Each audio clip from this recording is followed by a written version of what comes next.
Seguimos con el desarrollo de los temas y nos correspondería hablar ahora de Jesucristo como un eterno sacerdote. Tenemos 30 minutos para este tema. Y el texto central está en Hebreos capítulo 8, versículo 1 y 2. Dice, en el nombre de Jesús. Amén.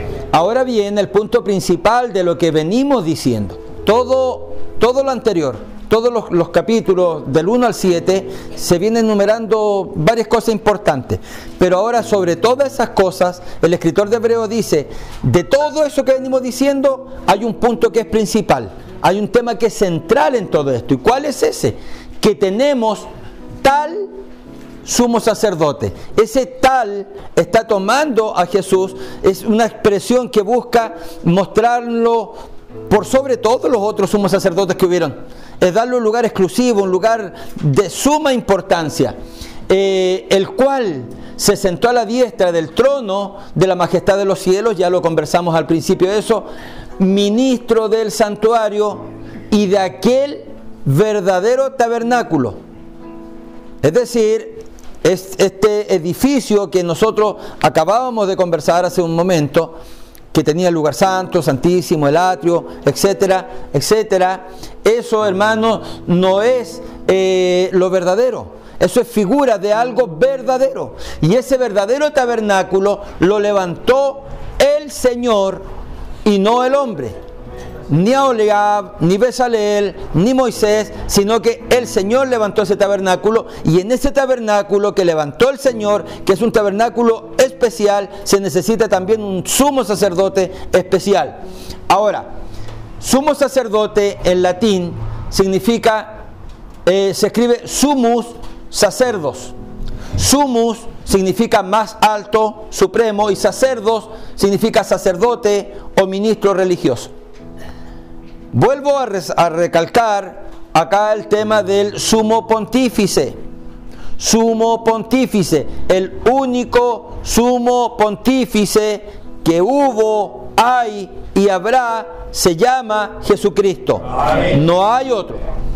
En latín, pontifex, pons, hace el puente, puente, y facere, que significa hacer, construir, el que hace el puente. Y 1 Timoteo nos dice en el capítulo 2, versículo 5, que hay solo un Dios, pero también un solo mediador entre Dios y los hombres, Jesucristo hombre, nuestro sumo sacerdote, nuestro sumo pontífice, el Hijo del Dios viviente.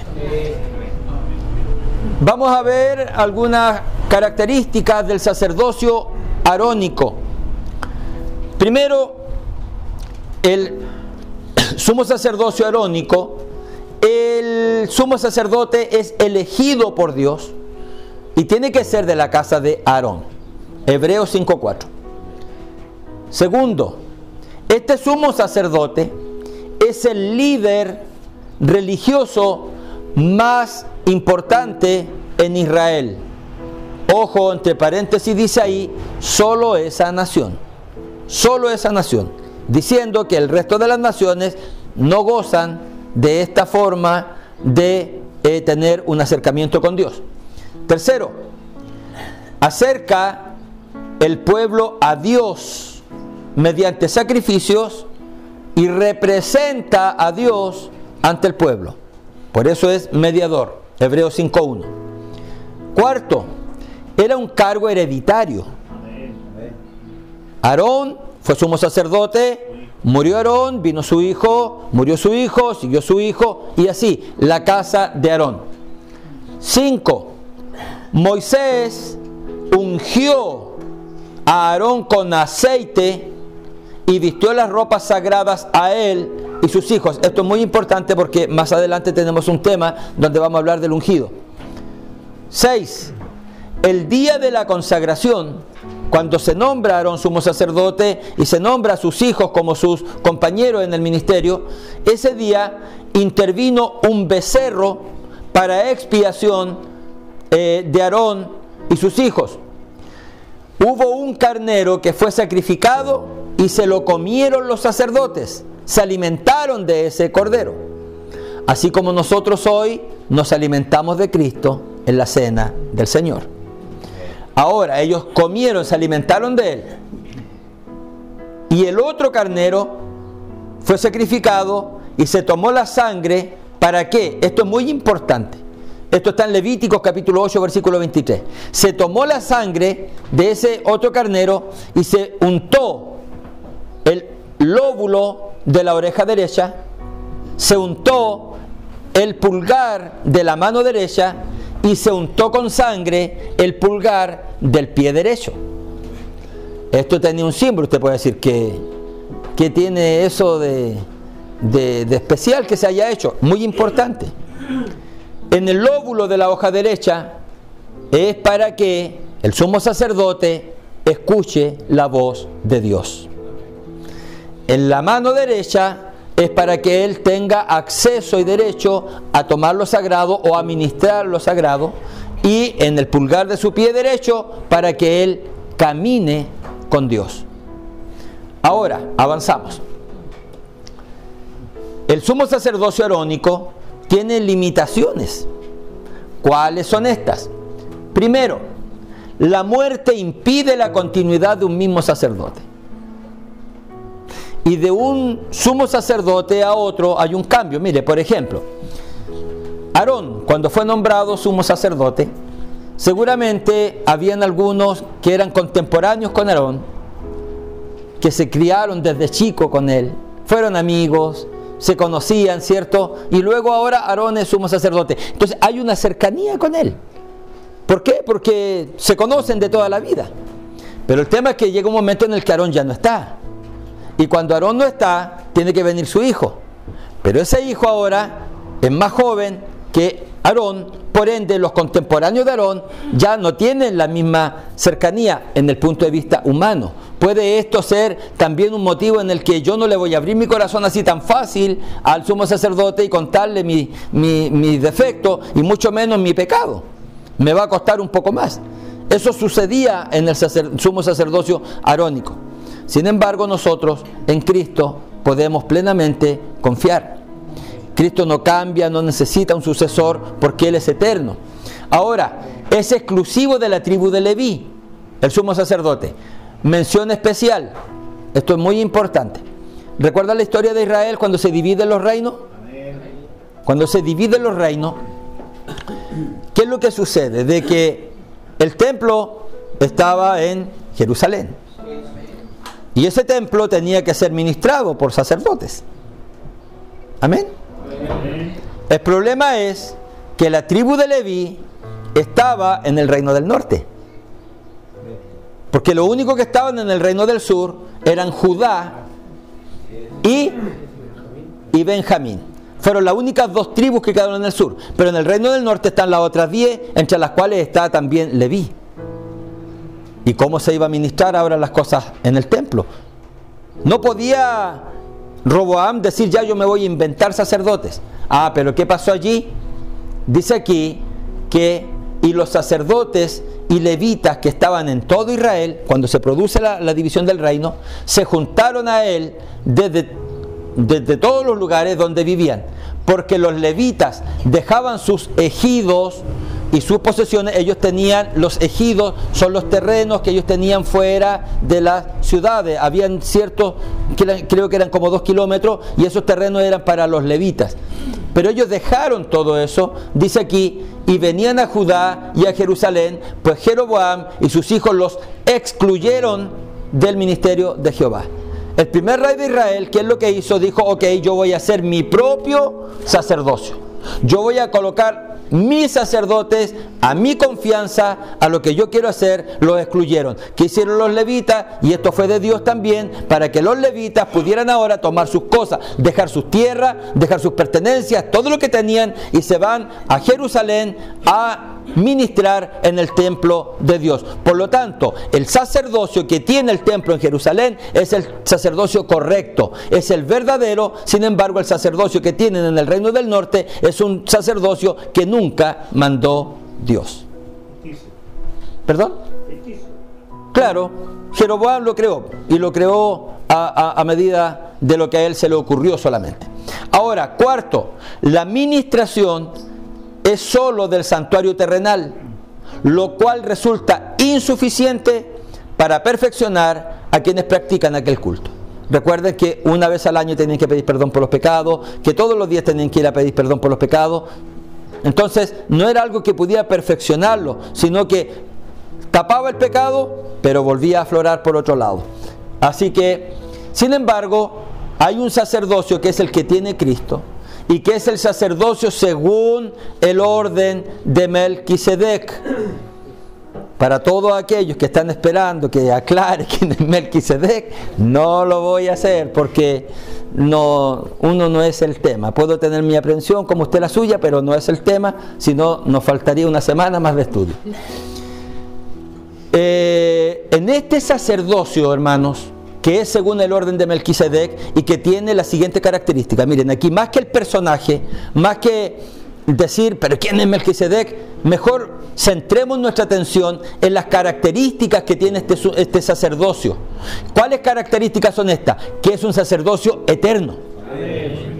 Es un sacerdocio eterno. Y eso, hermano, es mucho mayor a poder interpretar quién es ese personaje. Cristo, en este sacerdocio, es el sumo sacerdote. También Cristo es ofrenda, sacrificio y también es sacerdote, y todo esto por su iglesia universal. Universal. Tenemos los versículos ahí que nos habla de una iglesia que está a través del mundo y a través de todas las generaciones. Amén. Ofrenda. Cristo es ofrenda. Cristo es ofrenda. ¿Y qué es ofrenda? Algo que se presenta a Dios en un acto de adoración o gratitud. Puede ser también grano, incienso, animales. Eso es una ofrenda. Se enfoca, hermano, a la acción de gracias. Gracias, hijo. Se enfoca a la acción de gracias. En cambio, el sacrificio, específicamente en la ofrenda en que hay muerte. Es una ofrenda también, pero en este caso hay muerte. Implica, ¿qué cosa? Renuncia, entrega, sufrimiento. Se enfoca en la idea de sustitución. A ver, lo conversamos hace un poco atrás. ¿Alguien que me diga sustitución? Reemplazar. ¿Quién contestó? Hermano, ¿cómo? Reemplazar. Claro. Sustitución, ¿cierto? No reemplaza, está en lugar de otro. Eso es. Expiación. ¿Quién? Perdón de los pecados. ¿Quién contestó? Ya, pero dejemos contestar a los demás también. Dejemos a los demás también. Y levanten la mano antes. Expiación en búsqueda del favor de Dios. Expiación es perdón de pecados. Holocausto es adoración. Y paz es comunión. Habían tres tipos de sacrificio. Sacrificio por expiación, sacrificio por holocausto y sacrificios de paz. Tercero, Cristo, único mediador válido entre Dios y los hombres. Yo sé que para nosotros esto resulta lógico, o sea, ya, y lo repetimos, pero hermano, tengamos eso presente. El único que lo puede representar ante Dios es Cristo, no hay otro, no hay otro. En estos tiempos, a lo mejor hoy día no nos resulta tan... O sea, siempre es importante, pero a lo mejor no tan significativo en el aspecto de la urgencia de entenderlo. Pero van a venir días en los que la iglesia eso lo debe tener muy presente. Porque va a haber otro que se va a ofrecer para mediar ante Dios. Se llama el anticristo. Y va a ser capaz de poder suplir las necesidades que nosotros tengamos. Y es ahí donde tenemos que tener el discernimiento para entender qué espíritu es de Dios y qué espíritu no es de Dios. Amén. Amados, dice Juan en el capítulo 4 de su primera carta, no creáis a todo espíritu, amén, sino probad los espíritus si son de Dios. Amén. Mira la responsabilidad que nos da. No nos está diciendo, tranquilo porque Dios te va a mandar un ángel del cielo que te va a aclarar. Tranquilo, porque vas a escuchar una voz potente del cielo que te va a decir, no, no hagas eso. Está diciendo que yo tengo que discernir y que usted tiene que discernir. ¿Qué quiere decir esto? Que para poder discernir en mí debe haber un conocimiento. Para poder discernir en mí debe haber guía del Espíritu Santo. Para poder discernir yo tengo que estar seguro de que estoy con el Dios verdadero. Entonces es muy importante, el único mediador válido es Cristo. Cristo es sumo sacerdote eterno y lleva consigo, esto es muy importante, Cristo es sacerdote eterno, pero ¿qué hace Cristo ahora? Siendo sacerdote eterno, Él lleva consigo, Él toma a la iglesia consigo y la lleva al sacerdocio. Amén. Todos nosotros, por gloria de Dios y para gloria de Dios, por Cristo, somos sacerdotes. A uno le gustó mucho la idea, parece. Pero somos sacerdotes, hermano. Entonces aquí donde debemos tomar el peso. Porque el sacerdote, acuérdese que cumple el rol de acercar a Dios al pueblo y de poder llevar al pueblo a Dios. Usted dirá, pero ¿y dónde hago esto si ya no tenemos altar y todo? No, en nuestra forma diaria de vivir, en nuestro hogar. El varón, por ejemplo. El varón hay 3 funciones importantes que cumple en su familia. El varón es rey, es profeta y es sacerdote. Lo de rey, a todos les gusta ser rey. Pero no es rey en el sentido del que usted está pensando, que aquí me siento en el trono y hagan esto, hagan lo otro, y no. Usted es rey en el sentido, tómele el peso a esto, que Dios lo ha puesto a usted, esté donde esté, parta en su hogar, o sea en la iglesia o en algún estamento de la iglesia. Dios lo ha puesto por rey. ¿Para qué? Para que usted vele para que la normativa, la ley de Dios se cumpla. Aquí está la normativa, aquí está la ley de Dios. Para que el rey pueda velar porque esto se cumpla, el rey tiene que conocer lo que está aquí. Y la única forma de conocer lo que está aquí es leer. Y para leer usted va a tener, hermano, que hacer el espacio y el tiempo. Si hoy alguien inventara una máquina que venda tiempo, estoy seguro que en los 10 primeros minutos se hace millonario. Porque a todos nos falta tiempo. A todos. Sin embargo, tenemos que hacerlo. Si hay que robarle hora al sueño, hay que hacerlo. Si hay, hermanos, que dormir menos para poder estudiar la Biblia, hay que hacerlo. Si hay que comer más rápido para poder estudiar, hay que hacerlo. Hay que hacerlo. Sobre todo en el hogar, el sacerdote, o en este caso el rey, debe hacerlo. Es sacerdote, ¿por qué? Porque él va a ministrar lo de Dios a su pueblo, le va a decir a su familia, le va a decir a su iglesia, le va a decir a su estamento, esto es lo que Dios dice. Pero ¿cómo se lo va a decir? A través de la Biblia, a través de la palabra de Dios. Lo que decíamos delante, aunque suene repetitivo, y perdónenme en esto, si está escrito, se hace. Si no está escrito, no se hace. Si tiene la duda, no lo haga. No, en el Evangelio las cosas no son por buena intención. En el Evangelio las cosas se hacen porque Dios las normó así, y si no las normó, no se hace. Amén. Y para eso debemos conocer la Escritura. Entonces, y es profeta, ¿por qué motivo? Porque el profeta, hermano, es también el que revela al pueblo, en este caso usted como padre de familia, va a revelar la ciencia de Dios, el conocimiento y los secretos de Dios a su familia. Todo está relacionado con conocer la palabra de Dios. Nos lleva consigo Cristo al sacerdocio. Este sacerdocio no es exclusivo de una determinada tribu. ¿De qué tribu usted, hermano Daniel? De la tribu de Leví. Porque yo soy chilense, no. Yo no tengo una tribu. No puedo decir que soy de aquí o de allá, espiritualmente claro, pero sanguíneamente no lo soy. Sin embargo, lo maravilloso de este sacerdocio es que no me exige ser de una tribu determinada. Simplemente me dice, ok, tú has creído en Cristo, crees en la historia y en el Calvario de Cristo, crees que Él resucitó de los muertos, muy bien, te has bautizado en el nombre de Jesucristo, perfecto, adelante, tú eres un sacerdote de Dios. Seas italiano, alemán, chino, coreano, no importa de dónde seas del siglo I, del siglo III, del siglo actual, no importa, has creído en Cristo, eres sacerdote. Eres sacerdote. Cristo, ungido por Dios. Delante les dije, cuando hablé de que Moisés vertió el aceite y ungió a Aarón, les dije lo siguiente, esto guárdenlo en su mente porque va a servir para más adelante. ¿Por qué motivo? Porque Cristo es ungido, pero no porque fue Moisés y vertió el aceite, no porque vino Samuel y vertió el aceite. Jesús es ungido porque el Espíritu Santo de Dios está en Él, y a Él no lo ungió ni Aarón ni Samuel, sino que lo ungió Dios. Dios.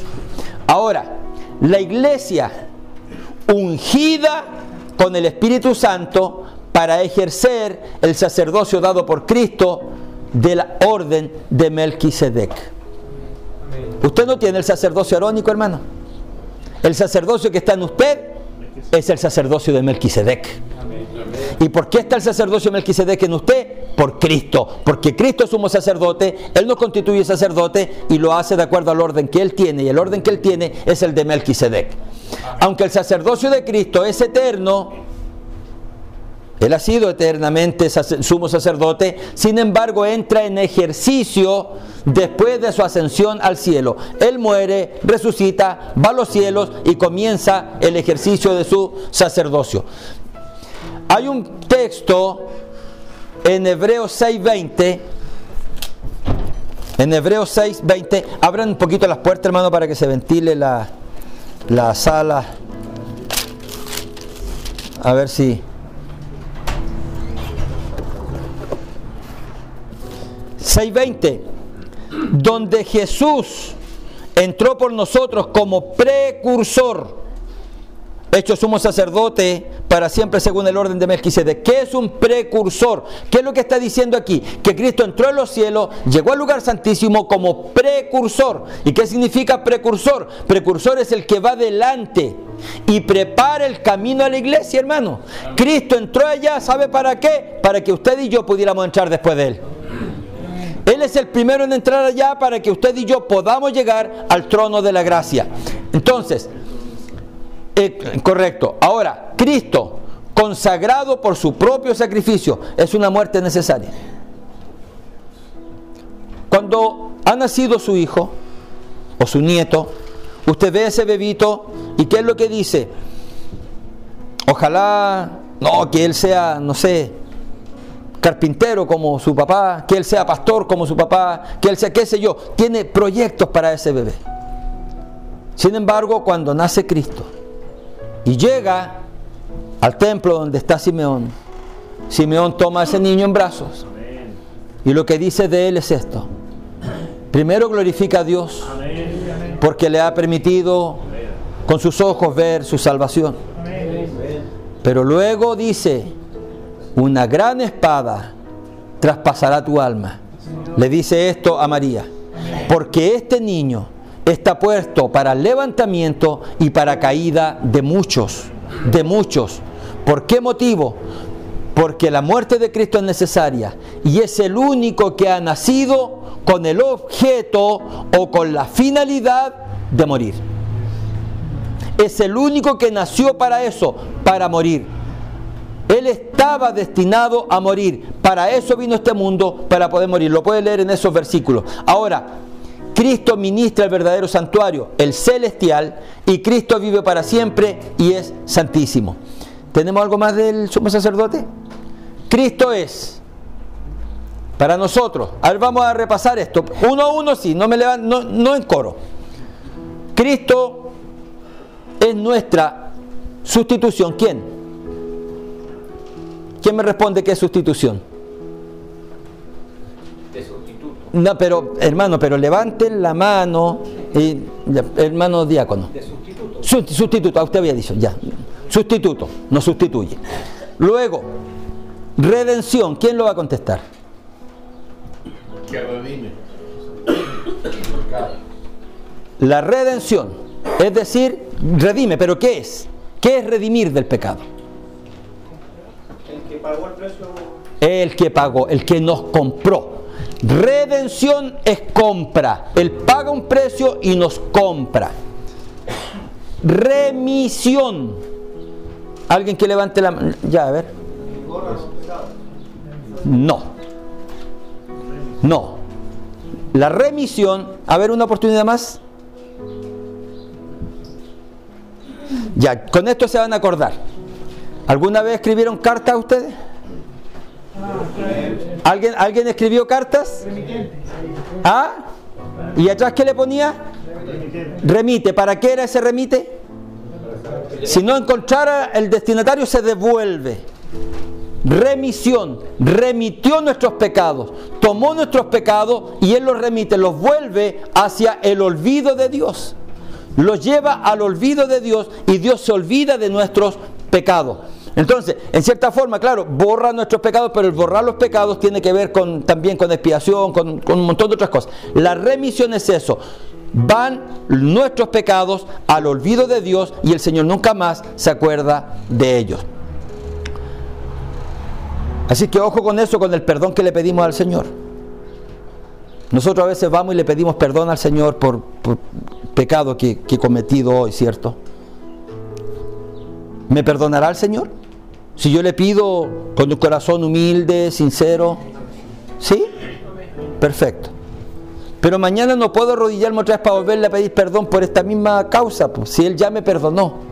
Es un acto de fe. Si yo por fe creo que Él ya me ha perdonado, entonces el Señor ya dio vuelta a esta página, vamos adelante con lo que viene. Si se ha vuelto a equivocar, bueno, tendré que volver a pedir perdón, pero no por una causa que Dios ya perdonó. Ya perdonó. Entonces, en esto también tenemos que mirarnos nosotros.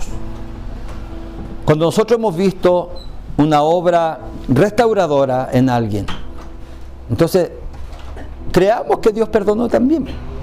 Creamos que también. Y si Él perdonó y olvidó, ¿para qué seguimos nosotros dándole vuelta al mismo tema? ¿Por qué mejor no avanzamos? ¿Por qué mejor no trabajamos juntos y seguimos creciendo? Entonces, esas cosas a veces entraban a la iglesia.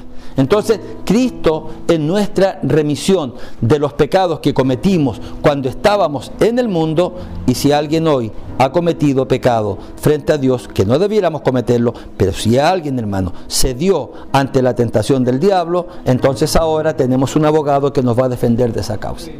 Con esto, vuelvo a insistir y quiero ser muy claro en esto. Con esto no estoy diciendo, hermano, peque tranquilo porque aquí está todo dado. No, no es así. Porque cuando uno hace del pecado un hábito, cuidado, que usted puede caer de la gracia. Amén. Usted perfectamente puede ahora caer en lo que se dice pecar deliberadamente. Es decir, estoy aquí preconcebido, me programo para hacerlo total, Dios me va a perdonar igual porque la sangre de Cristo está en mí. No, tranquilo. No es así. Entonces es donde tenemos que tener esas cosas claridad. Perdón, ¿qué es perdón?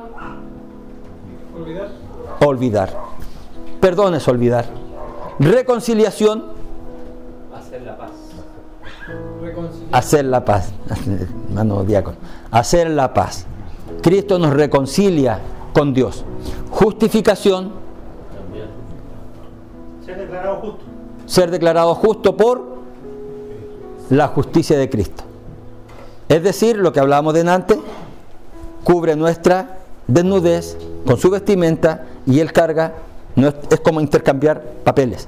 Es como si nosotros nunca hubiéramos hecho injusticia, porque la justicia de Cristo es la que hoy día testifica a nuestro favor. Esa es la justificación. Y por último, propiciación. Cuerpo de Cristo. El sacrificio. Calmar la ira. Calmar la ira.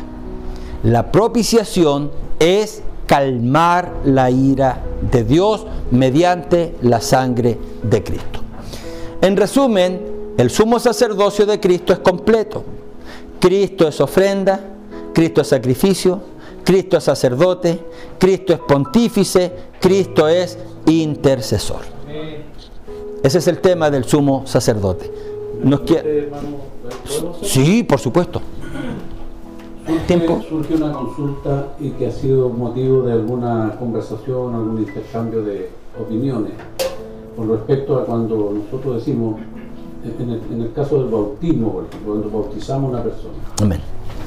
Para mí creo que es más cómodo por la palabra de Dios decirle al candidato: te bautizo en el nombre de Jesucristo. Porque veo una diferencia al decirle: te bautizo en el nombre de Jesús. Para mí no es eso, porque Jesucristo es el nombre completo, claro. Ungido de Dios. Y Jesús, el Redentor, como dice, y Él salvará a su pueblo de sus pecados, pero para mí lo veo más cómodo por la palabra de Dios decirle al candidato: te bautizo en el nombre de Jesucristo. Claro. Lo que yo veo de eso, en lo personal, ya esto es una apreciación personal, a mí me gusta también el complemento, Jesucristo. Ahora, el tema es que nosotros en el libro de los Hechos, por ejemplo, encontramos que fueron bautizados en el nombre de Jesucristo, como lo dijo Pedro, pero también en el caso de Cornelio, se les mandó a bautizar en el nombre de Jesús, lo mismo que el carcelero.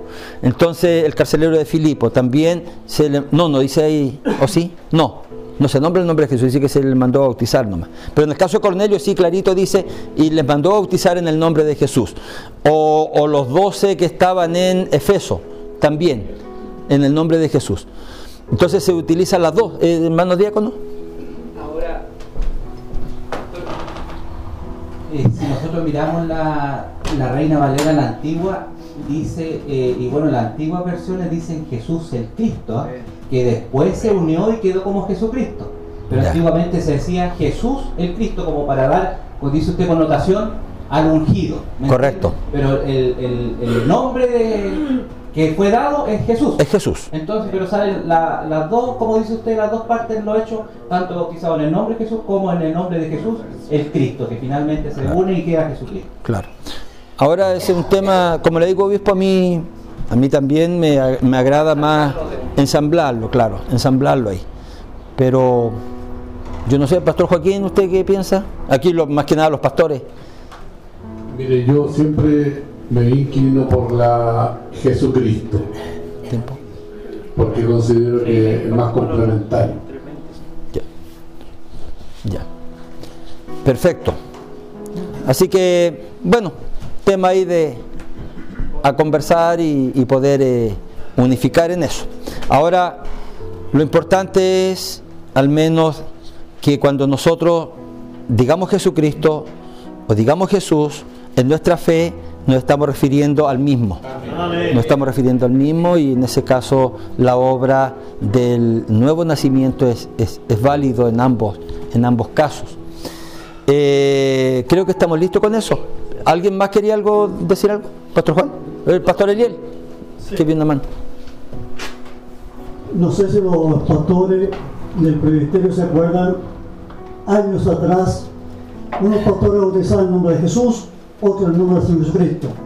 Entonces hubo un acuerdo en el presbiterio de que todos nosotros, los pastores, que bautizáramos en el nombre de Jesucristo, basado en el capítulo 2 del libro de los Hechos. Ese es un acuerdo que hubo. Ya, eso perfecto. Perfecto. Tenían un preacuerdo los pastores de utilizar el complemento. ¿Ya? Pasemos al otro tema. ¿Les parece? Ya. Avancemos en el otro tema, que es justamente Cristo, el ungido eterno. También tenemos 30 minutos aquí. Miren, la etimología, el nacimiento de la palabra ungir, viene del latín ungere, no sé, me salió parecido a guruguru, ungere. Ungüere, que significa aplicar ungüento. En griego se escribe omigos, que es ungüento o aceite. En hebreo, ungir se escribe masach, y significa ungir con aceite, aplicar ungüento consagrar, purificar, honrar. La Biblia testifica unción sobre 1. Sacerdotes. Éxodo 29:7. Se vertía el cuerno del aceite sobre el sacerdote y entonces quedaba allí ungido. Reyes, en 1 Samuel capítulo 10, versículo 1, lo mismo, el cuerno del aceite se vertía y ahora esa persona que era común pasaba a ser el ungido. Sobre profetas, 1 Reyes 19:16, se vertía el cuerno del aceite y ahora él pasaba a ser un ungido de Dios, ¿cierto? Porque tenía el aceite sobre él. Y en la Biblia también nos encontramos con el caso de los enfermos.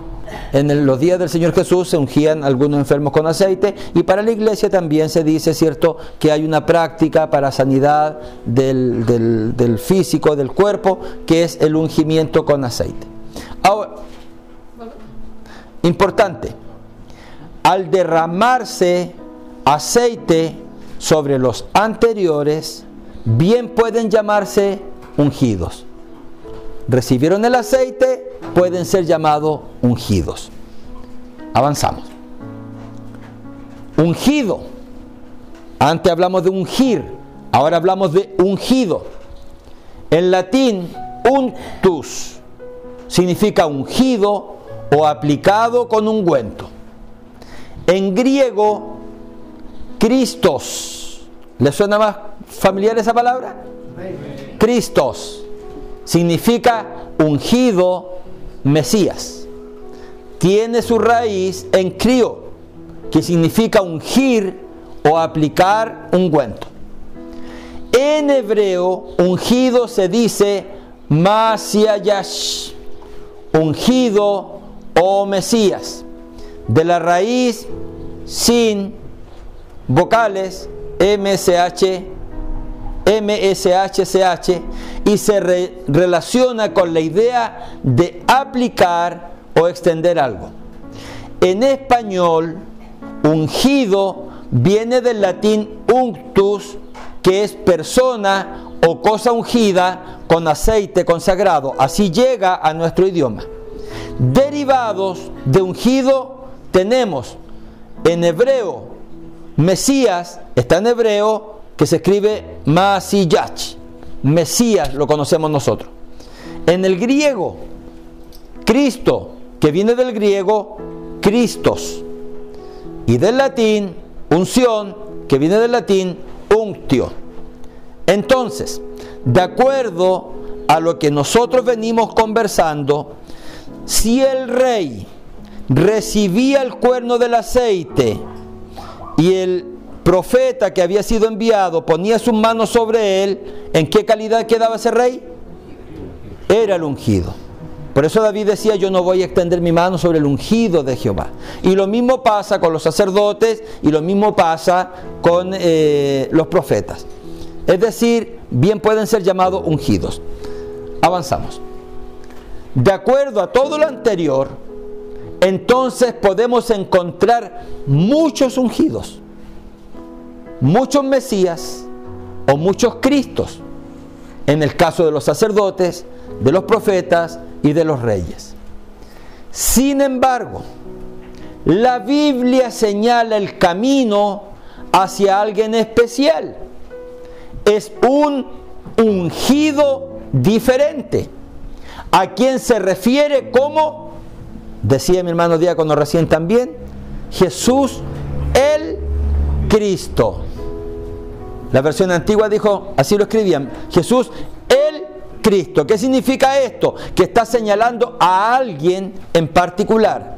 Está señalando a alguien que se distingue por sobre los demás ungidos.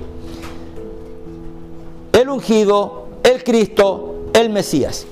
Donde el artículo el es determinante, pues se refiere a uno en específico. Se refiere al profetizado, se refiere al esperado, se refiere al deseado de las naciones, y su nombre es Jesucristo de Nazaret. el Hijo del Dios viviente. Lo confiesa Pedro, capítulo 16 de Mateo, versículo 16. ¿Y ustedes quién dicen que soy? ¿Y qué responde Pedro? Tú eres el Cristo. No le dice tú eres Cristo solamente, el Cristo, señalándolo ahí, ¿cierto? Como alguien específico, el Hijo del Dios viviente. Avancemos.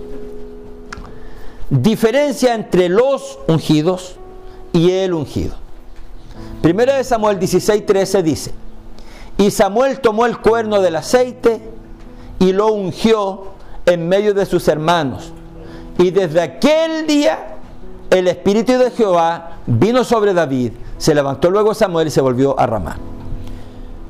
Viene Samuel, vierte el cuerno del aceite, unge a David por rey, y desde ese día, desde ese momento, el Espíritu de Dios viene y está sobre David. Antes de la unción, el Espíritu de Dios no estaba allí. Otro ejemplo: y harás vestir a Aarón las vestiduras sagradas, y lo ungirás y lo consagrarás para que sea mi sacerdote. Éxodo 40:13. Aarón existía antes de eso, salió de Egipto, caminó con el pueblo, pero hubo un momento determinado en el que se vertió el aceite sobre él, y desde ese día pudo ser sacerdote. Sobre los ungidos se vertió el cuerno del aceite, y solo entonces el Espíritu de Dios reposó, vino y se mostró en ellos, porque el aceite simboliza el Espíritu de Dios.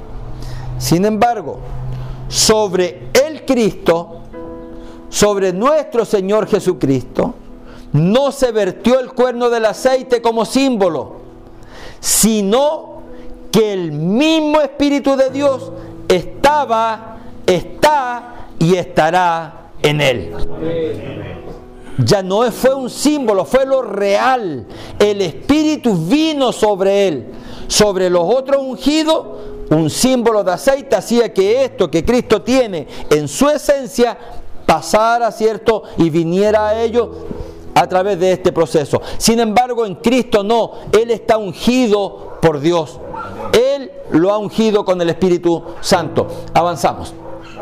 El ungido: has amado la justicia y aborrecido la maldad, por lo cual te ungió Dios, el Dios tuyo, con óleo de alegría más que a tus compañeros. Vuelvo a insistir, ningún profeta, ningún sacerdote vertió aceite sobre Cristo, sino que quien lo unge allá en la eternidad, en los cielos, en una dimensión lejana a nosotros, es ungido y declarado sumo sacerdote por Dios, y es ungido para poder ahora, ¿cierto?, dar testimonio que el Espíritu Santo está en él. El Espíritu del Señor está sobre mí. Lo dice Lucas capítulo 4 versículos 18 y 19, hablando del Señor Jesús, que es un cumplimiento de la profecía de Isaías 61. Por cuanto me ha ungido, el Señor me ungió. Ni Samuel, ni Moisés, ni ningún profeta vertió aceite físico sobre él, sino que Dios mismo lo ungió con la plenitud del Espíritu Santo. Testigos de esto, Pedro dice lo siguiente, Hechos 10, 37 y 38. Vosotros sabéis lo que se divulgó por toda Judea, comenzando desde Galilea, después del bautismo que predicó Juan. Cómo Dios ungió con el Espíritu Santo y con poder a Jesús de Nazaret, y cómo éste anduvo haciendo bienes y sanando a todos los oprimidos del diablo, por el diablo, porque Dios estaba con él. Juan también testifica, pero estas cosas se han escrito para que creáis que Jesús es el Cristo, el Hijo de Dios, y para que creyendo tengáis vida en su nombre. Juan el Bautista, ¿qué dijo Juan el Bautista? Y yo no le conocía, pero el que me envió a bautizar con agua, aquel me dijo, sobre quien veas descender el Espíritu y que permanece sobre él, ese es el que bautiza con el Espíritu Santo. Y yo le vi y he dado testimonio de que este es el Hijo de Dios. No solo permanece en él el Espíritu Santo, sino que ahora él tiene la facultad dada por Dios para bautizar con el Espíritu Santo. Avanzamos. Una cualidad que lo distingue: el Señor Jesucristo es el único que tiene facultad de bautizar con el Espíritu Santo. Nadie más puede bautizar con el Espíritu Santo. De aquí que debemos entender lo que es, hermanos, el bautismo del Espíritu Santo. Y comprender que es perdón por lo que voy a decir, pero es un pack. El día que usted nace de agua, hay una promesa también que dice que cuando se le colocan las manos por el presbiterio, el Espíritu Santo viene sobre usted. Ahora, ¿qué es lo que sucede? De que hoy en día se cree que el bautismo del Espíritu Santo es solamente hablar lenguas. Que el Espíritu Santo es solamente poder ver, bueno, insisto, lo que pasó el día de Pentecostés o lo que pasó en la casa de Cornelio. Son señales, hermanos. Ese día hubo lenguas y profetizaron, pero ¿por qué? Porque Dios es soberano. Amén. Si Él determina, mi hermana diaconisa antes dijo algo, si Dios decide llamarle a Cristo, llamarle su Hijo, es decisión de Dios.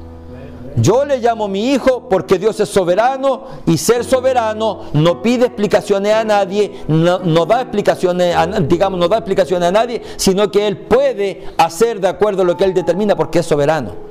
Y en cuanto a eso, si Él determinó que el Espíritu Santo cayera, porque este es el punto, en la casa de Cornelio, el Espíritu Santo se recibe o lo reciben aquellos antes de ser bautizados en agua. Amén. Pero es un caso en el que Dios determinó hacerlo así para convencer a Pedro de que los gentiles también tenían derecho a llegar a la salvación. Es una señal para Pedro, para que él entienda. Pero no es algo repetitivo en el tiempo. La Biblia a nosotros nos marca que primero debe haber un nacimiento de agua.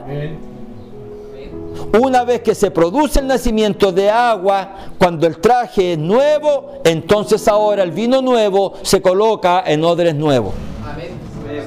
Recién ahí. Ya. Entonces ahora, Mateo 3:11 dice: yo no soy digno de desatar el calzado, ¿cierto? Y Él, hablando de Cristo, bautizará en Espíritu Santo. Luego, dice también aquí, Juan nos cuenta esto. Aparece Jesús, donde están sus discípulos, les dice: paz a vosotros, como me envió el Padre, así también yo os envío. Y habiendo dicho esto,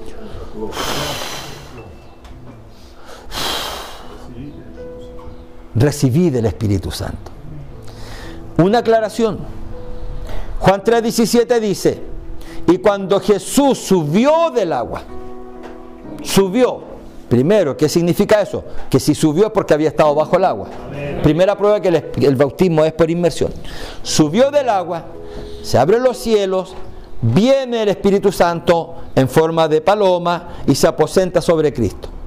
Cuidado, porque yo he escuchado en predicaciones dicen: y desde ese día el Espíritu de Dios estuvo sobre él. No es así. No es así. ¿Acaso el que bautiza con el Espíritu Santo tenía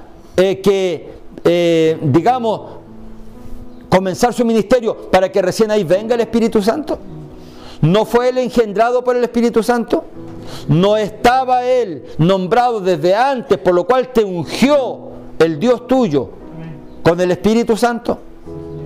Porque no dice con el Espíritu Santo, pero dice te ungió. ¿Con qué lo iba a ungir? Lo ungió con el Espíritu Santo. Entonces, no es que haya comenzado allí la unción del Espíritu Santo, porque Cristo tiene la facultad, Él, de bautizar con el Espíritu Santo.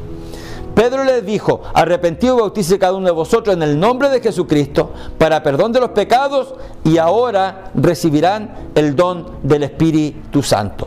Pero tiene que estar este proceso: arrepentirse y bautizarse en el nombre de Jesucristo, y entonces viene el complemento cierto que falta para el cristiano. ¿Algo que decir? ¿Nos quedan varios minutos? Hay tiempo. Ya, ¿algo que decir? Hermano Jairo. Bueno, dice: y recibiréis el don del Espíritu Santo. cuando nosotros, en la instancia de cuando sabemos que nosotros somos pecadores y nos levantamos, ¿no es el mismo espíritu que nos está instando a arrepentirnos? Yo le digo que nosotros quizás, en mi punto de vista, nosotros recibimos el espíritu aceptando a Cristo, pero el don es diferente que en sí el Espíritu Santo, ¿no? Es que cuando nosotros, a ver, porque ahí nos dice, recibiréis el don del Espíritu Santo. claro. Lo que pasa es que don es gracia, don es regalo. Ustedes reciben la gracia del Espíritu en su vida. Ahora, ¿qué es lo que sucede? Que nosotros asociamos inmediatamente el don con las cualidades o las virtudes que Dios nos ha entregado para que uno pueda ser pastor, para que otro pueda tener don de sanidad, para que otro... Uno cree que eso solamente es el don, pero está hablando de recibir el Espíritu.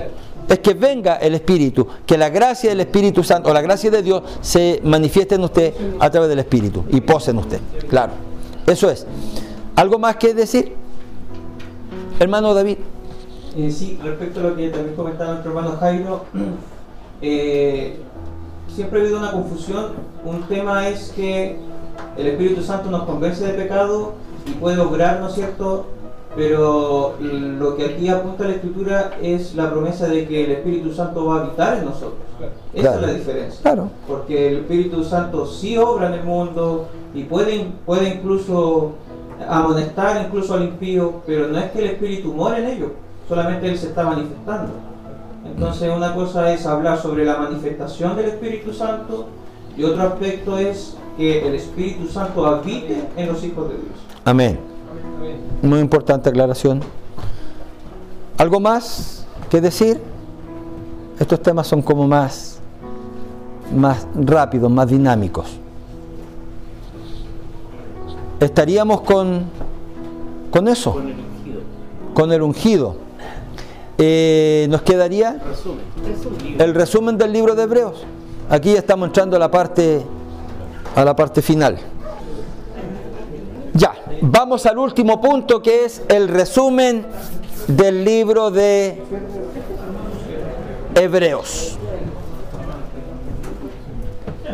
¿Qué hemos aprendido hasta aquí del libro de Hebreos? Ustedes me van a decir si estamos de acuerdo con esto o no.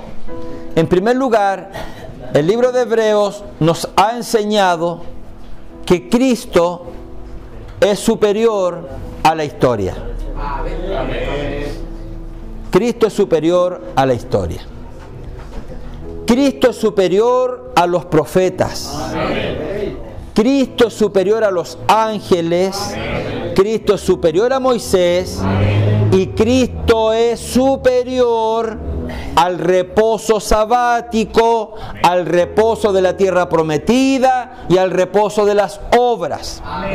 Hemos aprendido que Cristo es el verdadero reposo en la gracia. Hemos aprendido que Cristo es sumo sacerdote eterno de acuerdo al orden de Melquisedec. Hemos aprendido que Cristo es el verdadero culto en el Espíritu. Un culto que ya no está limitado al templo de Jerusalén ni al monte de Samaria. Está donde el Señor esté.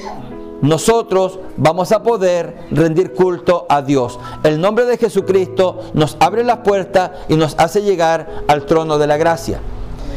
Quinto, el libro de Hebreos nos marca la urgencia, la necesidad de crecimiento y madurez para la iglesia. La iglesia tiene que crecer. La iglesia tiene que madurar. Tenemos que aprender el diálogo. Hoy agradezco a Dios que aun cuando hemos tocado algunos temas sensibles, lo hemos hecho en un marco de paz. Hemos podido conversar, a lo mejor porque no lo hemos tocado a fondo, pero en algún momento, cuando lleguemos a conversarlo a fondo, hermanos, recordemos que tenemos que ser de un pensamiento maduro. Escuchar para recién poder responder. Pero si yo estoy cortando antes que se termine lo que el hermano está diciendo, nos provocamos a un disgusto, nos provocamos a algo que finalmente nos va a entrabar. Entonces, Dios nos ayude, porque de acuerdo a lo que dice Filipenses 3:10, nosotros debemos procurar conocer a Cristo. Amén. Nosotros, de acuerdo a la promesa de mi Señor Jesús, va a llegar un día en el que vamos a alcanzar eternidad. Eternidad. Pero ¿qué vamos a hacer en esa eternidad? Nos vamos a aburrir, porque la Nueva Jerusalén tiene sus medidas, por hermano. ¿Qué vamos a hacer? ¿Pasar la eternidad caminando por las calles de oro? Ya vamos a conocer de memoria lo que está ahí.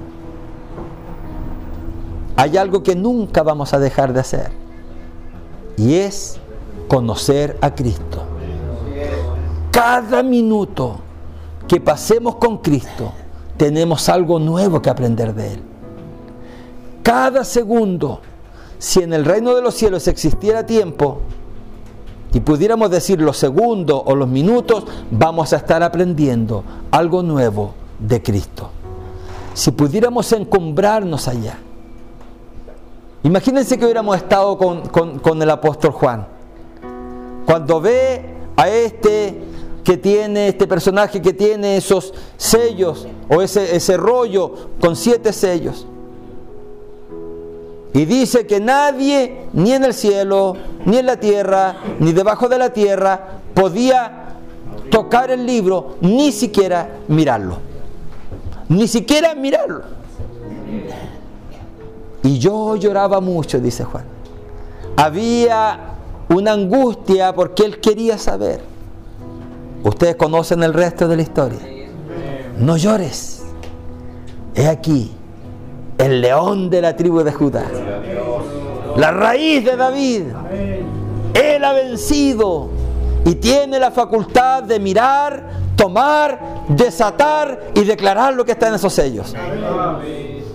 Con esa presentación, a lo mejor nos imaginamos tremendo gigante, una pompa inmensa, y dice que cuando Juan se gira y ve, ¿qué vio?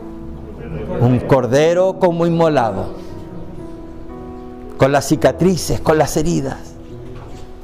Silencio total en él, sin hacer alarde, sin nada. Lo único que hace él, a paso firme, se dirige hacia el trono, y a medida como él camina, la corte celestial comienza a abrir paso.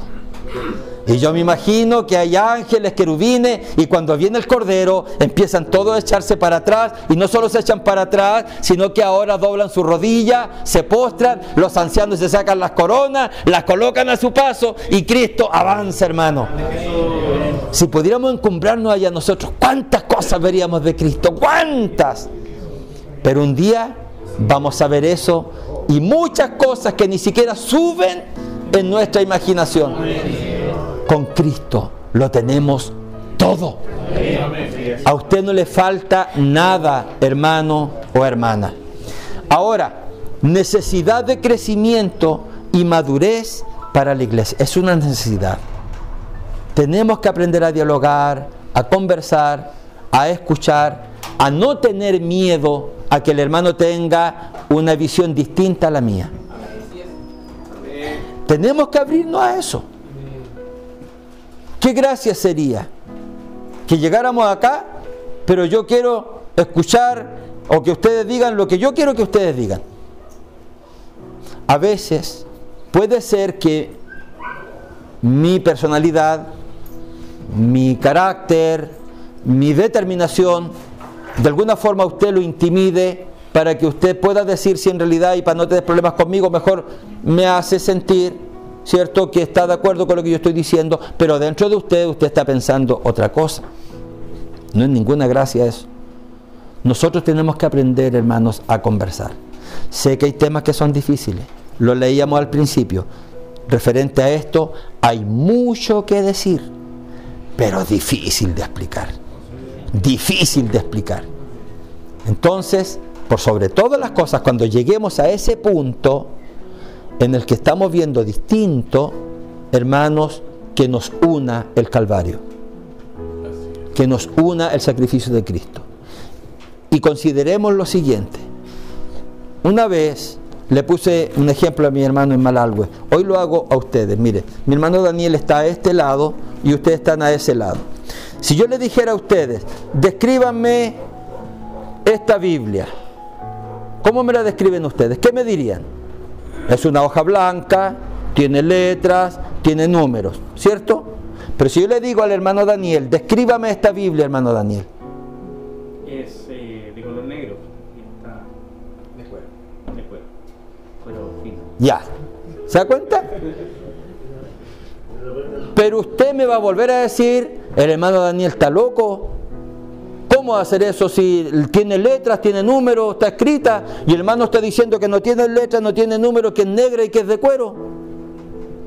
¿Entiende lo que trato de decirle?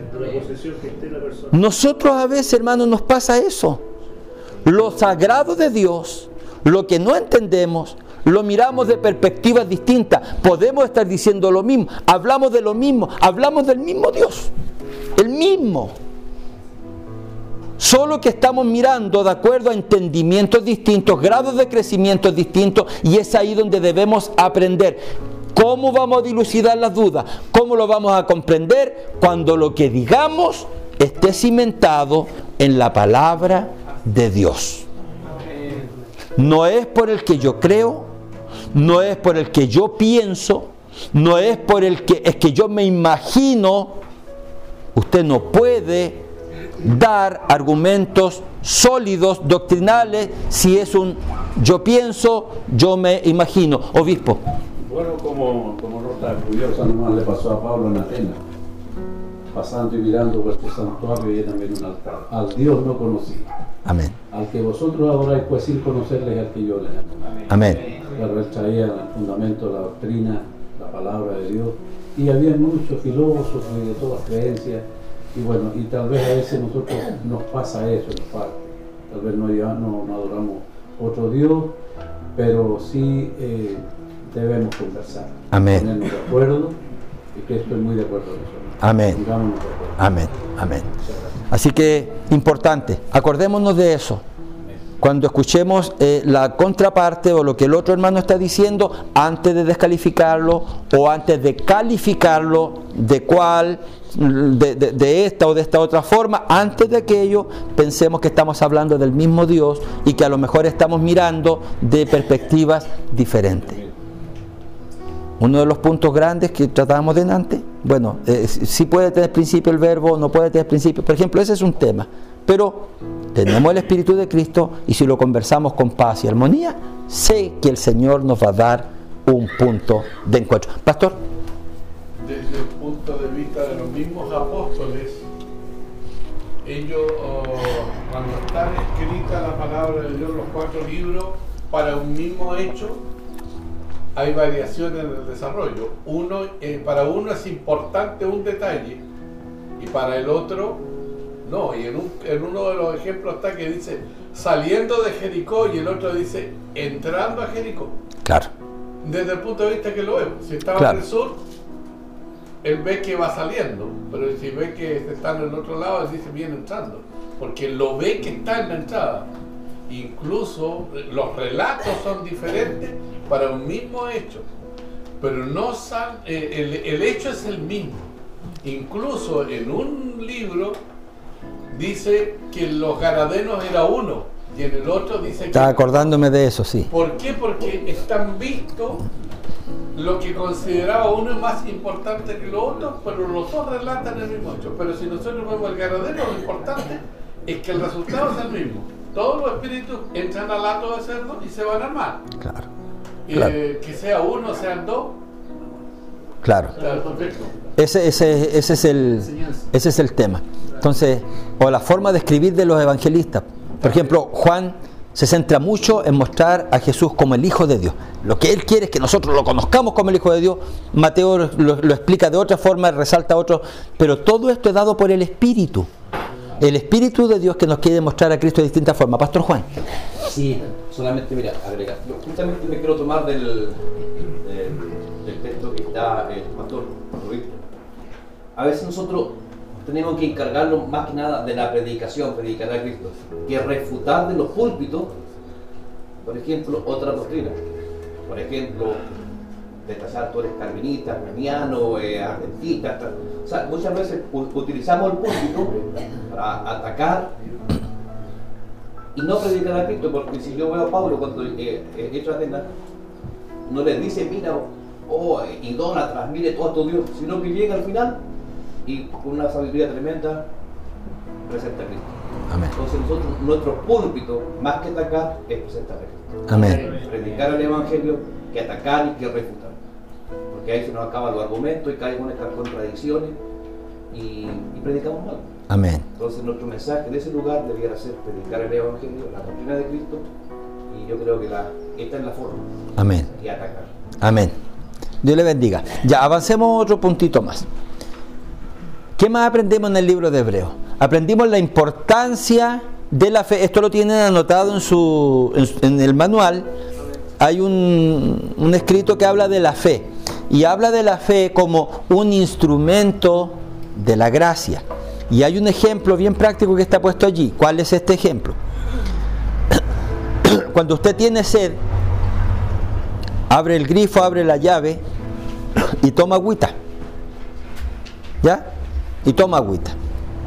Ahora, la importancia no está en la llave. Porque no saca nada con tener la llave si no hay agua. Pero por otro lado, esa agua tiene que salir por alguna parte y usted necesita sí esa llave que le va a facilitar que usted pueda tomar esa agua y beberla. La gracia, dice Efesios capítulo 2, versículo 8, dice así, en el nombre de Jesús, porque por gracia sois salvos por medio de la fe. El agua es la gracia. El agua es el regalo de Dios. ¿Cómo llega a nosotros? A través de esta llave, a través de este grifo que es la fe, que produce en nosotros el poder confiar, creer. Hebreos capítulo 11, versículo 1, hace una descripción de qué es la fe, la certeza de lo que se espera, la convicción de lo que no se ve.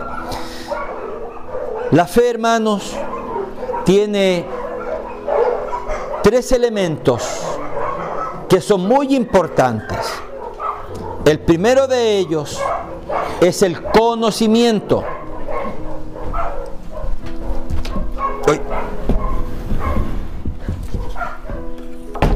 Hay tres elementos.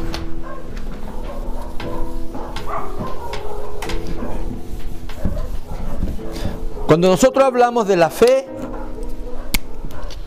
hay tres elementos que están trabajando para que esto se produzca. El primero de ellos es el conocimiento. El segundo es la creencia. El tercero es la confianza. Y voy a unir estos tres en la siguiente frase.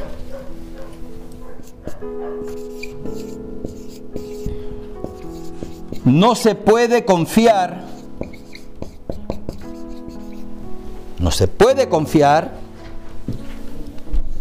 en lo que no se cree.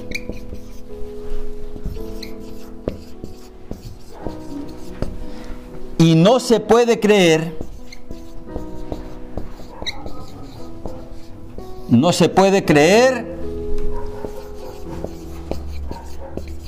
lo que no se conoce. Esto es muy importante. Para que pueda haber fe en mí. El Señor, un día los discípulos le dijeron al Señor: aumentanos la fe. Aumentanos la fe.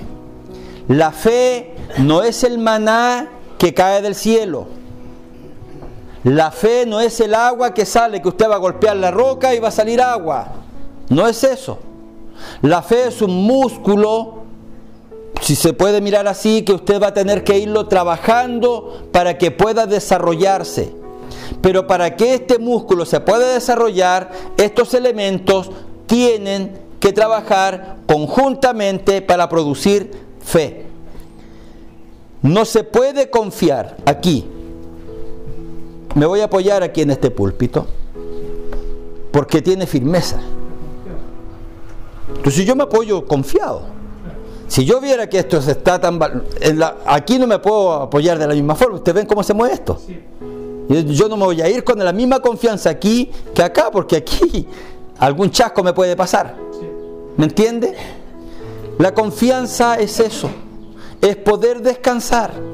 Es poder dejar caer mi peso. Dejar caer todo lo mío. ¿Dónde? En Cristo. En Cristo. Así como yo me apoyo en el púlpito, me debo apoyar en Cristo. Entonces, no importa lo que venga, no importa lo que suceda, yo confío en Cristo.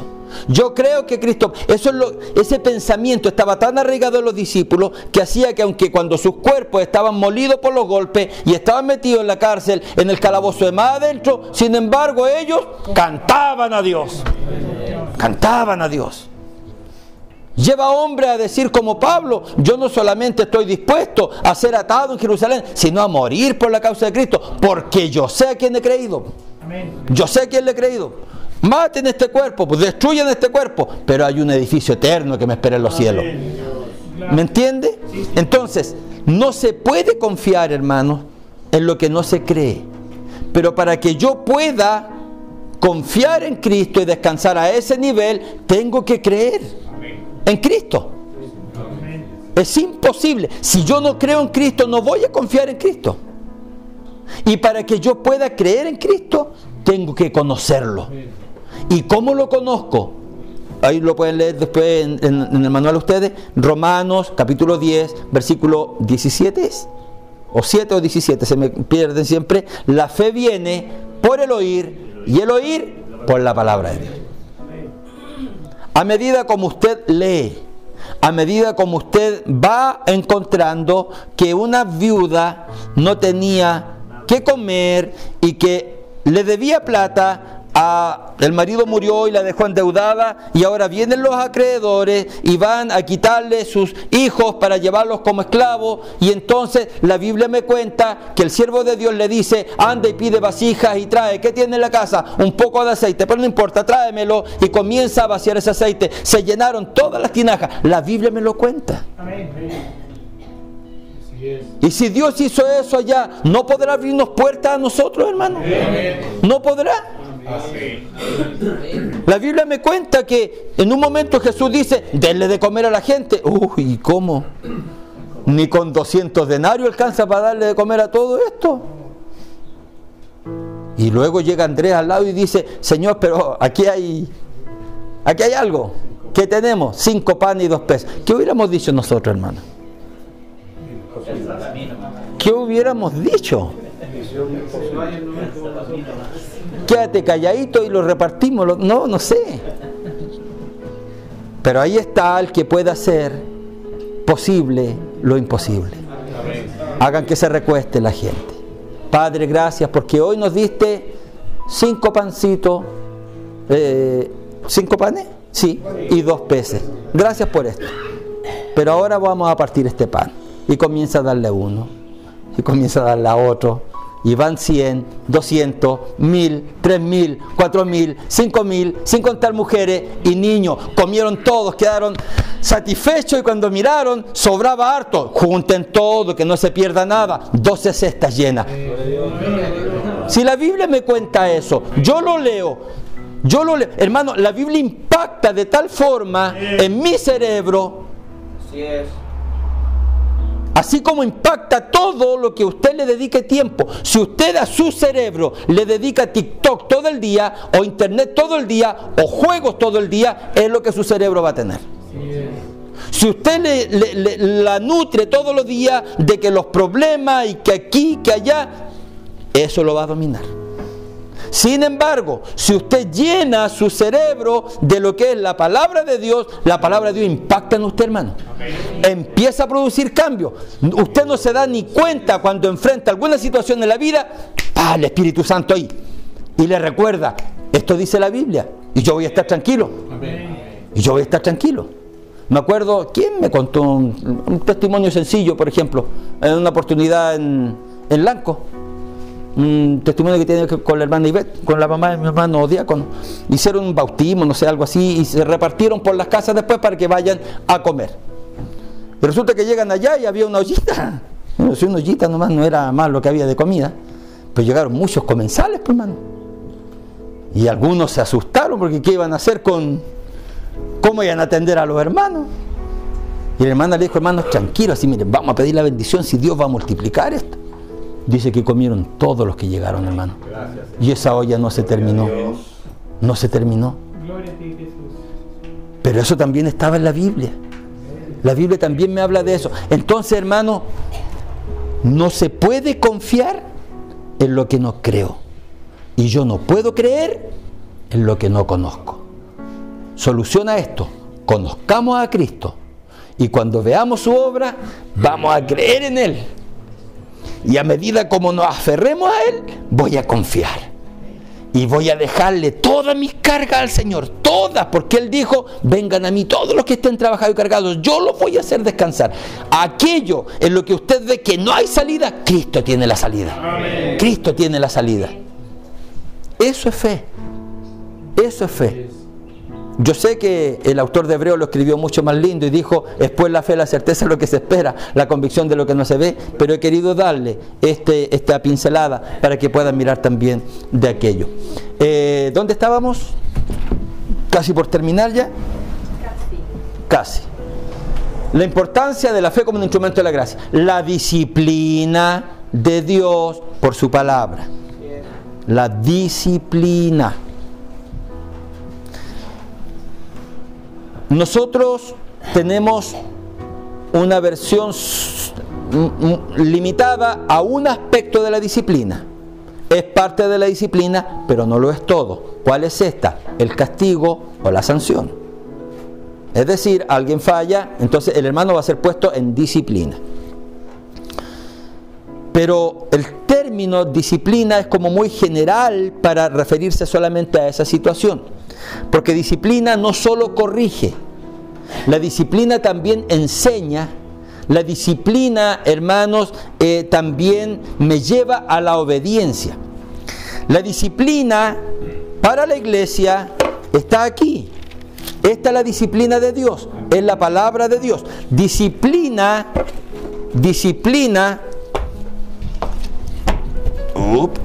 vuelta para acá.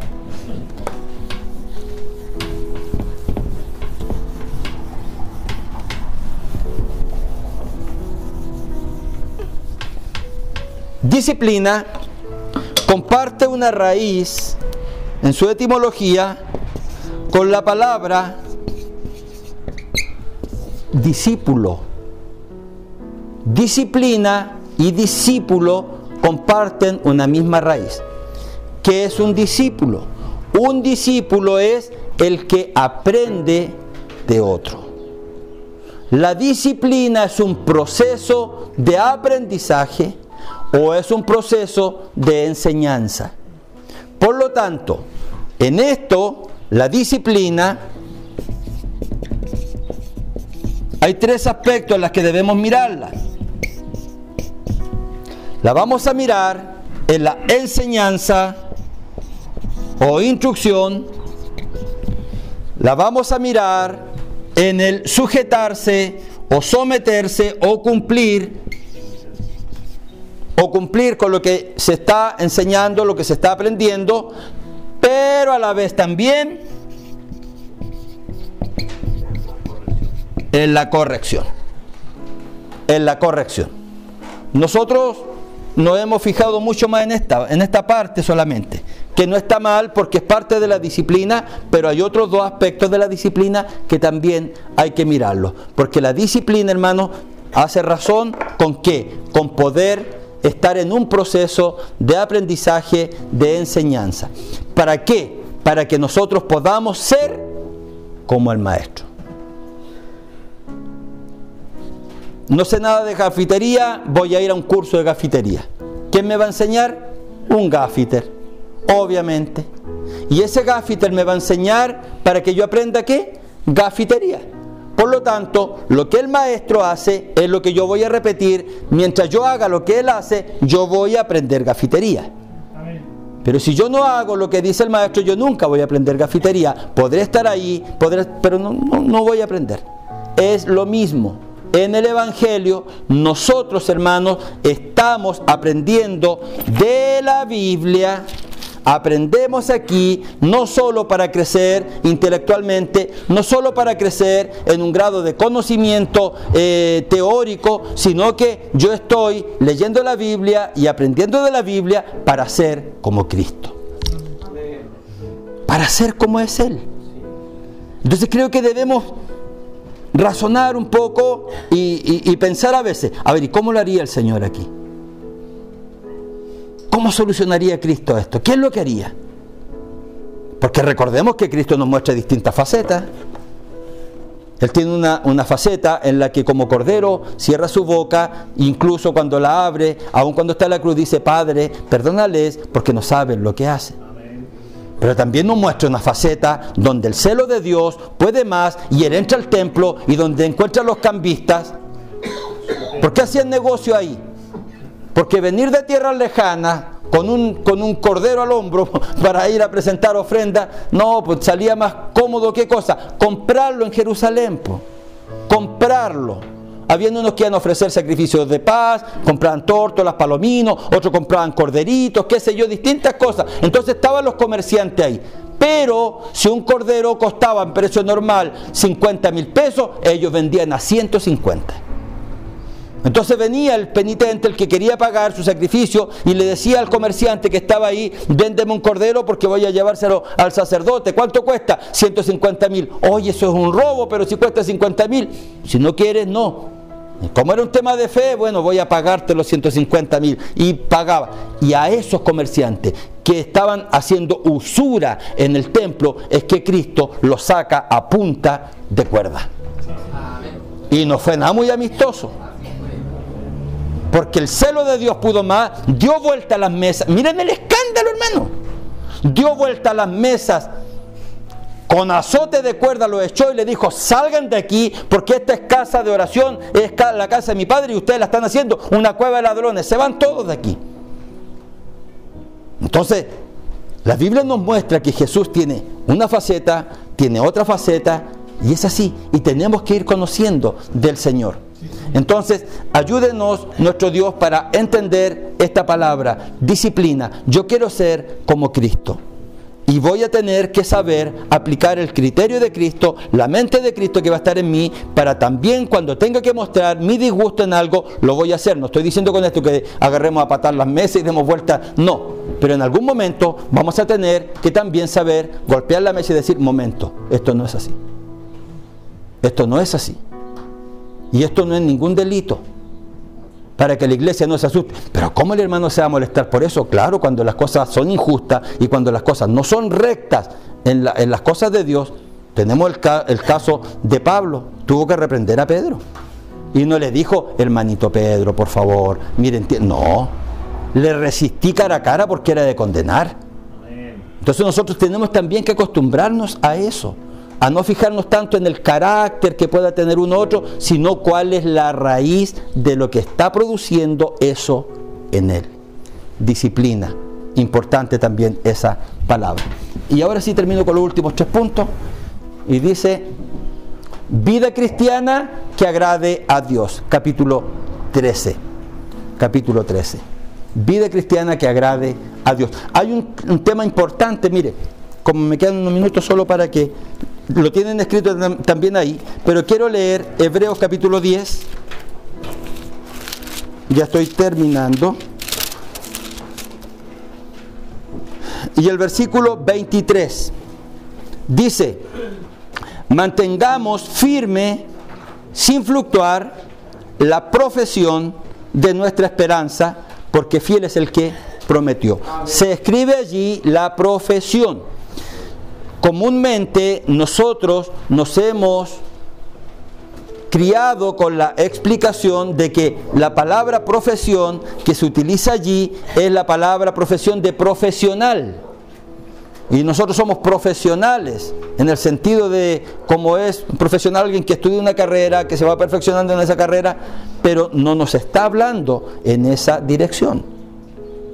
Este texto, lo que nos está hablando, tiene que ver más con nuestra confesión de fe. Nuestra confesión de fe. Porque lo van a leer después ustedes también ahí en su manual, porque la palabra ay, se me olvida. ¿Cuánto? Eso. Este está aquí atrás. A ver. Ahí lo tiene. Gracias, Manuel. Claro. La palabra homologeseis se puede traducir como confesión, profesión, pero profesión con S, de profesar, no con Z. Si usted habla de un profesar con Z, es un profesar que está unido a la profecía, al profetizar. Este es un profesar con S, que habla de confesar, declarar o afirmar su fe. Hay textos en los que usted puede mirarlo esto, Romanos capítulo 10, versículo 9, y dice: si confesares con tu boca, es lo mismo que dijera si profesares o si declarareis con tu boca. Sin embargo, ocupa la palabra confesar. Ahora, en Hebreos 10:32, el que me confiese, sería lo mismo que dijera el que me profese o el que me declare delante de los hombres, dice Jesús. 1 Timoteo 6:12 dice: te mando delante del Señor Jesucristo, y todo dice que hagas defensa de la buena profesión. Se utiliza ahí también la palabra profesión, pero en el sentido de, como que dijera, de nuestra de la buena confesión o de la buena declaración de fe. En Hebreos 3:1 encontramos, ¿cierto?, al apóstol de nuestra fe, ¿cierto? Dice de nuestra profesión, sería como que dijera de nuestra confesión o que profesamos. Implica la consecuencia en la declaración de la fe que fue hecha al creer en Cristo, retenerla, mantenerla y dar testimonio de esa fe. Para mayor claridad, lean Hebreos 10:23, búsquenla después en las versiones Reina de Valera 1995, en la Nueva Versión Internacional o en la Biblia Las Américas, donde ahí en vez de profesión ocupan el término confesión. Entonces son algunos matices dentro del libro de Hebreos que es muy importante también poder conocerlos para que podamos mejorar y encaminar aún mejor nuestra predicación. ¿Amén? Amén. Ya. Cristo es el centro de todo. Cristo es el sustento de todo. Cristo es el heredero de todo. Amén. La predicación de la iglesia debe ser Cristo-céntrica. Amén. Cristo, como dijo el pastor Juan, Cristo el centro de mi mensaje. Ni saqueo, ni nada de lo que haya pasado. Cristo es el centro. Pablo, cuando le escribe a los Corintios, le dice, la educación de Pablo era tremenda. Tremenda. Sin embargo, él se despoja de todo eso, dice, y cuando yo fui a ustedes, no fui con excelencia de palabra, no fui a lucir mis piochas de cuánto yo sabía humanamente, me propuse una sola cosa entre ustedes: saber a Jesucristo y a este crucificado. Eso es lo que me interesa, eso es lo que quiero que la iglesia aprenda, eso es lo que debemos hacer nosotros. La predicación de la iglesia tiene que ser cristocéntrica. Traigamos a las almas a Cristo para salvación. No el mensaje, ven a Cristo porque Él te va a sanar. Eso es algo que si el Señor puede, si Él quiere hacerlo, lo va a hacer. Pero no es el centro del mensaje. Lo primero, y Cristo lo deja muy clarito, bajan a un paralítico, lo colocan en medio, y ¿qué dice el Señor? Tus pecados te son perdonados. Esa es la necesidad. A eso vino Cristo, a entregar salvación. Pero nosotros hoy día, en la buena intención de poder ser más carismático con el oyente, nosotros distorsionamos un poco el mensaje para hacerlo más amistoso, más amigable. Dejemos, hermano, consagremos nuestra vida en oración, en estudio. El Espíritu Santo nos va a guiar, y cuando nos guíe el Espíritu Santo vamos a exaltar a Cristo, vamos a presentar a Cristo como Salvador, y no nos va a dar miedo decirle al pecador: Cristo murió por tus pecados como murió por mis pecados, pero si tú ahora crees en Él, Dios va a perdonar tus pecados. Lo demás, si hay una enfermedad, si hay una falta de trabajo, si hay un matrimonio que está en crisis, dejemos que Dios obre cuando esos corazones se abran para Cristo. El mensaje de la iglesia debe ser cristocéntrico. Así que, hermano, cuando fui a vosotros para anunciar el testimonio de Dios, no fui por excelencia de palabra o sabiduría, pues me propuse no saber entre vosotros cosa alguna, sino a Jesucristo y a este crucificado. Hay advertencias que hace el libro de Hebreos. Hay 8 advertencias. La primera es el peligro a deslizarse. La segunda es el peligro a la incredulidad, hermano. La tercera es el peligro de desobedecer. Cuarto, peligro de no crecer y ser tardo para oír. La quinta, peligro de apostatar. 6, peligro de menospreciar a Cristo. 7, peligro de no tener fe, porque sin fe es imposible agradar a Dios. 8, peligro de rechazar a Dios que nos habla por Cristo. Estas son las 8 advertencias que están implícitas en el libro de Hebreos. El nuevo pacto, también hablamos del nuevo pacto.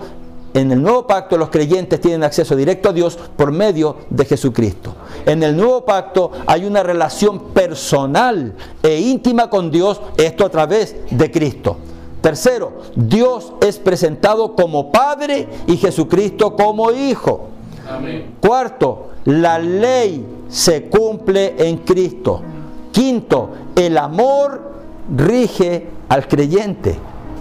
El amor debe ser el motor que impulsa a la iglesia. 6, la ley es escrita en la mente y el corazón del creyente. 7, el bautismo por inmersión o sumergido en agua en el nombre de Jesucristo reemplaza la circuncisión. El bautismo es necesario. No basta solamente con que es que yo me arrepiento, le pido perdón a Dios y Él me bautiza en el Espíritu Santo y aquí se acabó. No, se acabó todo, no es así. La Biblia dice que tienes que nacer de agua y de espíritu, y nacer de agua es ser bautizado, sumergido. 8, la cena del Señor reemplaza el sacrificio diario de animales. 9, Jesucristo es la autoridad suprema. 10, la salvación es por gracia, por medio de la fe. Y 11, la salvación no es solo para judíos, es para todo aquel que quiera creer en Cristo. Temas varios. Hay una pregunta en el libro de Hebreos. Si usted encuentra la respuesta me la pueden dar. Pero yo no la he encontrado. ¿Cuál es? ¿Cómo escaparemos si descuidamos una salvación tan grande? ¿Alguien cree tener esa respuesta?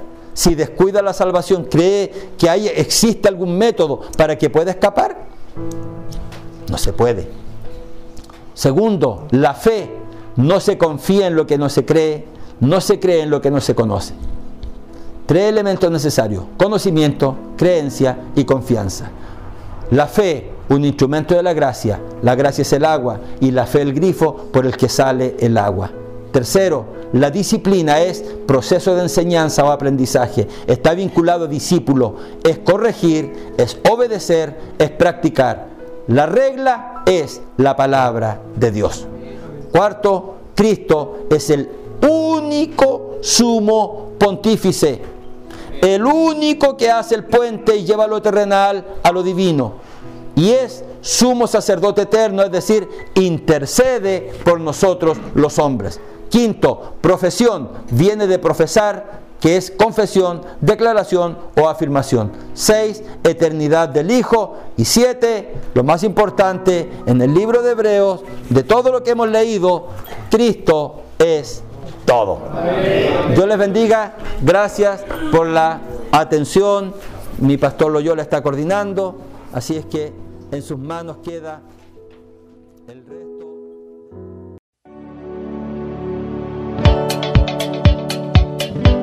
Muchas gracias por acompañarnos.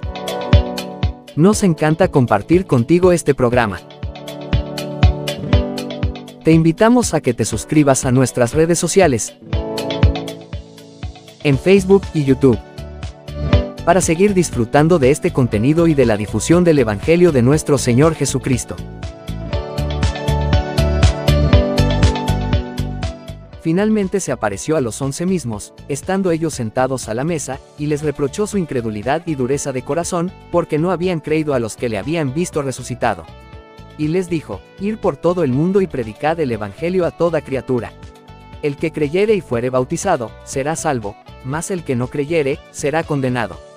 Y estas señales seguirán a los que creen: en mi nombre echarán fuera demonios, hablarán nuevas lenguas.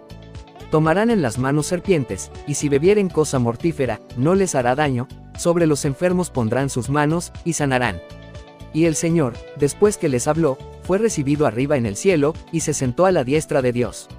Y ellos, saliendo, predicaron en todas partes, ayudándoles el Señor y confirmando la palabra con las señales que les seguían. Amén. Marcos 16, 14 al 20. Dios te bendiga.